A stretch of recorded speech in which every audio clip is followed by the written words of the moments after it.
जय विष्णु भगवान की जय। राधे कृष्णा राधे कृष्णा। हरि ओम। कृष्ण कन्हैया लाल की जय। सनातन धर्म की जय। जय श्री कृष्णा। हरि हरि भक्तों, योगिनी एकादशी व्रत कथा, योगिनी एकादशी व्रत कथा में आज आप सभी सुनेंगे योगिनी एकादशी व्रत कथा सेकंड पार्ट।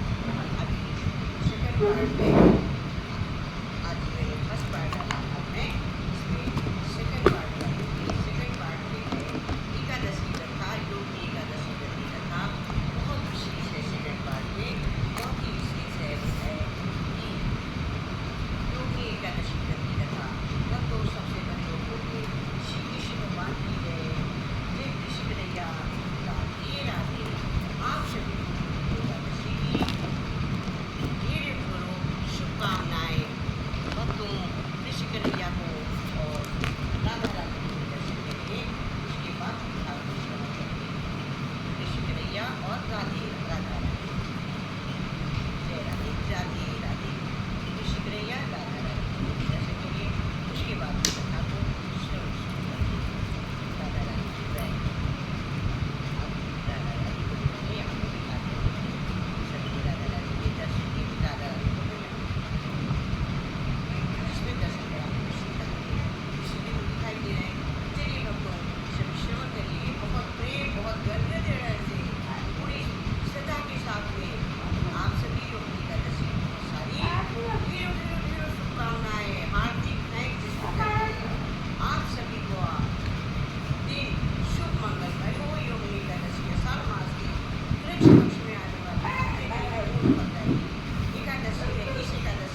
विषय वासना का कारण बाधा उत्पन्न की, जिस सेवा के कारण तुम्हें भगवान धन और सुख प्राप्त हुआ, अक्षय सेवा ने अपराध किया है मानी, अब भय से कांपने लगा, उसने शरीर से पसीना बहने लगा, छूटने लगा, उसने हाथ जोड़े रखकर क्षमा मांगी, प्रभु ये मेरी शांति और कहा, जो व्यक्ति भगवान की सेवा में लापरवाही करता है वो क्षमा का अधिकारी नहीं होता है। मैं तुझे पाप श्राप देता हूँ कि दोषी रुचि जान मुझे पतित होकर पृथ्वी पर गिरेगा। मेरा शरीर सुंदर शरीर से नष्ट हो जाएगा, तेरे सारे सुषमा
शब्द चक्र गदा और पद्म धारण किए हुए भगवान का अलौकिक रूप लेकर हे पानी की आपकी आशी बहने लगी, खूब करके पड़ा और बोला, प्रभु मैं आपका अपराधी हूँ, मुझे क्षमा कीजिए। भगवान श्री हरि ने उसे उठाकर कहा, बस जिसने अपने अपराध को समझ लिया है और सच्चे मन से प्रायश्चित कर दिया है, मैंने ये गुनाह प्रिय हो जाता है। योगिनी एकादशी के प्रथम प्रभाव से तुम्हारे समस्त पाप नष्ट हो चुके हैं। इतना कहते ही भगवान ने अपने कर कमलों से उसके मस्तक पर स्पर्श किया। क्षण भर में एक अद्भुत चमत्कार हुआ। हे माली जैसे किसी को समाप्त हो गया, उसके घाव भर गए, उसका शरीर इससे पहले जैसे पहले से भी ज्यादा तेजस्वी और दिव्य हो गया। उसके अंगों का प्रकाश निकलने लगा। उसके हृदय में ऐसा अद्भुत करूँगा जिसका संभव नहीं है। और उसी समय उसका दिव्य पुष्पों का वर्षा होने लगी, गंधर्व गीत गाने लगे, देवताओं ने कहकर उसकी महिमा का गुणगान किया। माँ श्रीमान करते हुए प्रसन्न होकर कहा, बस हे मालिक, आप केवल हुए हो, बल्कि तुम्हारे भीतर का अज्ञान का समाप्त हो गया है। अब तुम सच्चे अर्थों में भगवान के सेवक बन चुके हो। द्वादशी के दिन माली ने विधिपूर्वक पालन किया, यथाशक्ति दान दिया और भगवान का आभार व्यक्त किया। तभी आकाश से एक दिव्य विमान उतरा। देवदूतों ने कहा, हे माली, भगवान श्री की आज्ञा से हम तुम्हें पुनः हे माली ने पहले महर्षि मार्कंडेय के चरणों में देकर कहा, यदि आपने मुझे योगिनी एकादशी का मार्ग न बताया होता तो मैं जीवन भर दुख भोगता। आपका उपकार मैं कभी नहीं चुका सकता। महर्षि ने उसे आशीर्वाद दिया और सदैव भगवान की सेवा करने के कर्तव्य का पालन करना, यही तुम्हारे जीवन का सबसे बड़ा शायद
ग्रहण करता है उसके परिवार में सुख शांति ईश्वर के भगवान ईश्वर का नाम लेता है प्रकाश का उदय होता है जो इसे दीन रूपे की सेवा करता है उसके शरीर की और लक्ष्मी जी की विशेष कृपा होती है और जो इस दिन अपने माता पिता तथा गुरुजनों का सम्मान करता है उसका जीवन मंगलमय होता है। धर्मराज अपने गुरुजनों से उन्होंने पूछा हे कृष्ण यदि कोई व्यक्ति जीवन भर अनेक गुरुओं को करता रहता है तो वो क्या ईश्वर को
तो लाइक एंड सब्सक्राइब पर मोर। जय जय श्री कृष्णा, जय Hari Hari Narayan. Like and subscribe पर मोर।